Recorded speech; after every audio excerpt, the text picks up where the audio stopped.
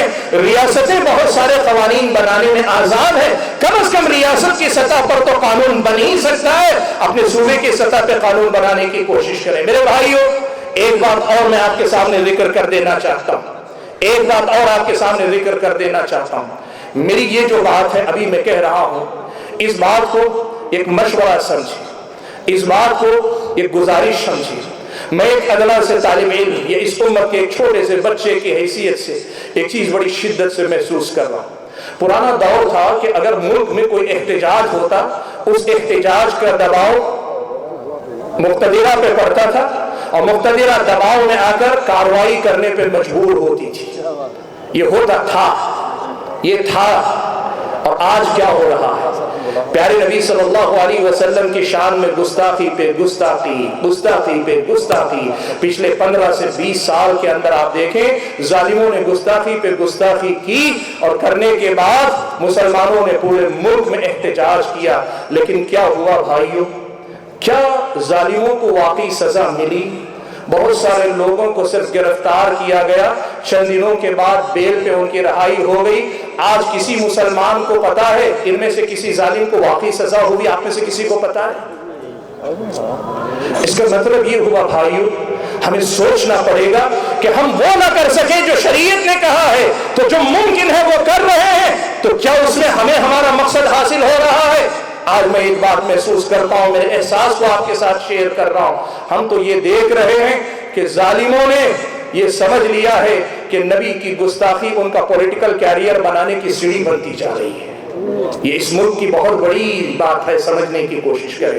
سبحان اللہ، میں کبھی کبھار ایک بات محسوس کرتا ہوں کہ اس ملک کی اتنی بڑی تاریخ ہونے کے باوجود آج بھی یہ اپنی قوم کو اکٹھا کرنے کے لیے مسلمانوں سے ڈرانے پہ مجبور ہے، اور آج بھی یہ صورتحال ہے کہ یہ مسلم کے خون، مسلم کو گالی دیے بغیر، اسلام پہ الزام لگائے بغیر اور توہین رسالت یا توہین قرآن کے بغیر اپنی سیاست کی دکان بھی نہیں چمکا پا رہے۔ یہ ان کی حالت کو، ان کی اپنی کمزوری کو بتاتا ہے۔ لیکن جو بات میں اصل میں آپ کے سامنے رکھنا چاہتا ہوں وہ یہ کہ بھائیوں، اگر صورتحال ایسی ہے کہ ہمارے احتجاجات کو کوئی آدمی یہ سمجھ رہا ہے کہ کوئی کام نہیں، نبی کی شان میں کوئی گستاخی کر دو، ہمیں کچھ کرنے کی ضرورت نہیں، مسلمان خود پورے ملک میں اسے پھیلا دیں گے اور اس کے بعد مجھے ایک فیم ملے گا، مجھے ایک شہرت ملے گی، زیادہ سے زیادہ کیا ہوگا؟ میں اریسٹ ہو جاؤں گا، چند دن کے بعد بیل ہو جائے گی، اور بیل ہونے کے بعد ایسے ظالم اور بدتماش بھی اس ملک کے اندر ہیں